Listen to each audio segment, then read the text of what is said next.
LeBron James has made 3 or 4 layups in the last 5 seconds to win those games. Are we talking about jump shots to win games? He made 1 against Orlando, and then check what happened about in the next Chicago games. What about Chicago last year? That was a playoff game. That was one where So that's two. that was where his coach called another number because his coach David Blatt knew he was not the guy. Did they not just call John Paxson's number 93? Okay, I'm going to get to that. Does that look like that was called for Jordan? Steve Kerr play also, but here's the point. This is already over, and both of you need to get completely over this because just as the Tom Brady-Aaron Rodgers discussion and quote-unquote debate was offensive to Tom Brady, this is offensive to Michael Jordan, and it should be, which is why his daughter tweeted the other day with a big N-O that there's no debate here. N-O, get over it, it's over. You guys can't undo what your man LeBron James already did and didn't do in postseason play because his resume is too permanently stained already with personal playoff disasters that he'll never catch a man who went 6 for 6 in his NBA Finals with 6 Finals MVPs. And let me ask you this. I'm just going to run through a few of them. I'm just going to hit the lowlights here for LeBron James. Did Michael Jordan ever look so discouraged, so out of it in games 4, 5, and 6 against the Boston Celtics in 2010 that his confidants had to plant the story that he needed to be sedated because he was having an issue in the locker room? Did that ever happen to Michael Jordan? It got reported on. Okay, it got reported by somebody. Yes. I know for a fact. I think I'm more plugged in on this story than you were on that story. That's what happened, and that got reported. Did it not get reported that he was sedated? It got reported, but that is confidence. Okay, well, I know where it came from, and I'm sorry that's what happened because I know exactly who the source was for that story. I've heard that story, but I don't. That happened to LeBron James, who went up 2-1 with a monster game at Boston Garden on a Friday night that I closely watched, and then 4, 5, and 6, he just, I don't know what happened. Disengaged, disappeared. I don't know what happened.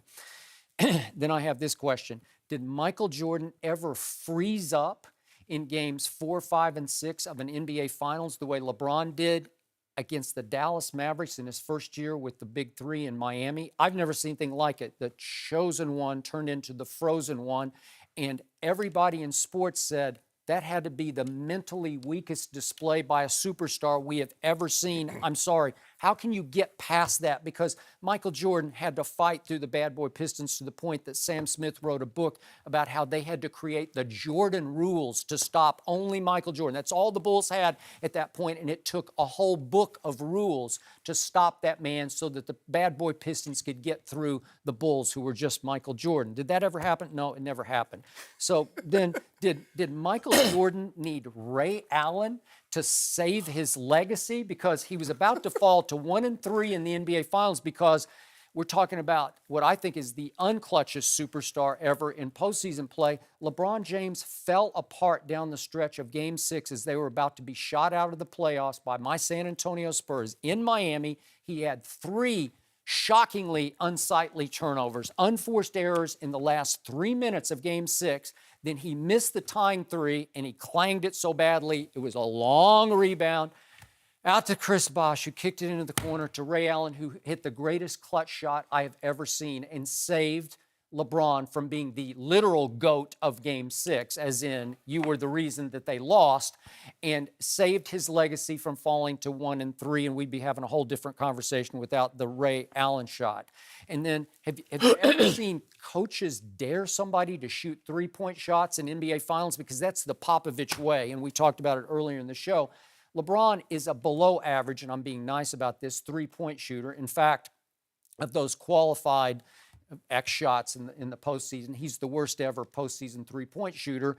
And he's also, by his standards, a pathetic free throw shooter. And he's constantly, to me, taking 3-point shots to avoid going to the free throw line where he has to stand alone and make high pressure shots that he can't make. He's just not he's a 74% free throw shooter, which is way beneath his dignity. He should at least be Michael Jordan's 84%, and knowing LeBron, he should be a Larry Bird, Magic Johnson 88 or 90%. Well, he just should be. He doesn't shoot as well. I mean, he's not the greatest shooter. Okay, all right.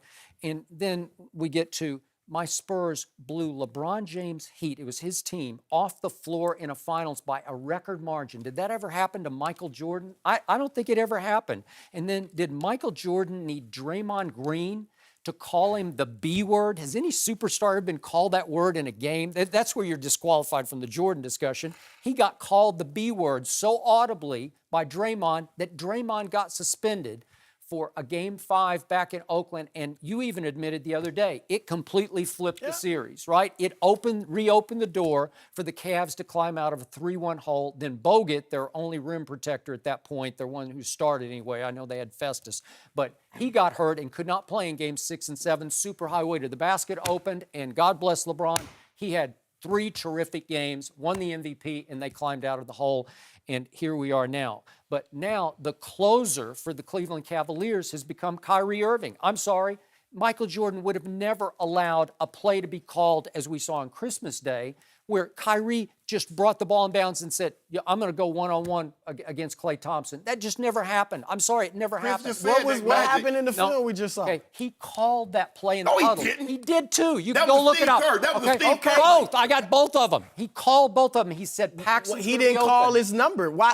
But if LeBron called a play for another player, you would be crushing him. Okay, but he doesn't call a play for another player. That was just Kyrie. That's How do you know? Tyronn Lue How do you saying. know? How do you know? Okay, I know what happened the other day. LeBron does have a lot of respect, huge respect for Kyrie's closing ability. All right. Kyrie is a phenomenal closer. He's did like Michael Kobe. Jordan need Scottie Pippen to close for him? No. Scottie Stop Pippen it. is Didn't 1/10 close. It's over. Scottie Pippen is 1/10 the offensive player of Kyrie Irving. But before we go, Skip keep mentioning Game 6, the game that Ray Allen saved them. LeBron had a triple-double. They were down 10 points entering the fourth. LeBron hit 4 threes. He scored or assisted on 22 of the 30 points they told you, scored. he's missed the third quarter.